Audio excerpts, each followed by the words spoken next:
Hello, guys. My name is Patrick, and I'll be talking about the main concepts of the theory, and I'll be walking you through the framework of what the theory is made out of and what constitutes this theory and how it's put into practice. So, to understand the theory, we have to understand the main concepts. The main concepts of the uncertainty of illness theory are uncertainty and cognitive schema.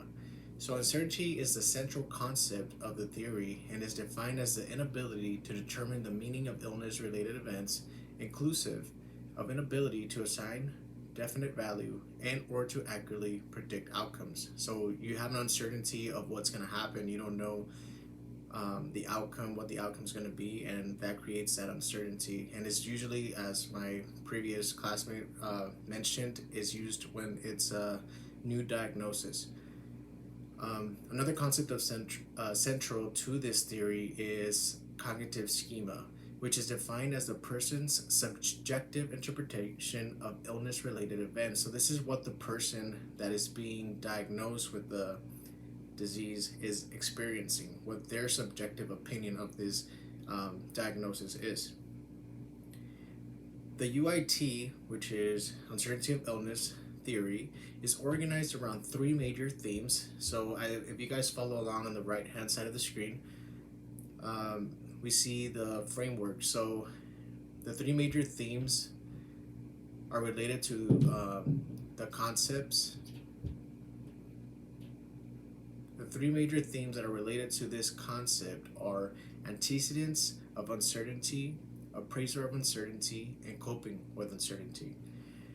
The ideas included in the antecedent theme of the theory include stimuli frame, cognitive capacity, and structure providers. So the stimuli frame includes symptom pattern, event familiarity, and event congruency. This is the form or composition and structure of the stimuli that the person perceives. So in the stimuli frame, we see these three categories, right? So if we take a look at symptom pattern refers to the degree to which symptoms are present, with sufficient consistency to be perceived as having a pattern or configuration. When we talk about event familiarity, this is the degree to which the situation is habitual, repetitive, or contains recognizable cues. If we talk about the event congruency, this refers to the consistency between the expected and the experienced illness related events. This is in the stimuli frame. Once the person experiences the stimulus or the stimuli frame, they move on to the cognitive capacity, which refers to how they perceive it based on their cognitive development. So the cognitive capacity and structure providers influence the three components of the stimuli frame. Cognitive capacity is the information processing ability of the individual. If we look at structure providers, this is pretty much referring to the resources that are available to assist the person in the interpretation of the stimuli frame. So, for example, a person just got diagnosed with cancer. What resources do they have to help them understand their new diagnosis and how to treat it and what they're going to expect throughout treatment, right?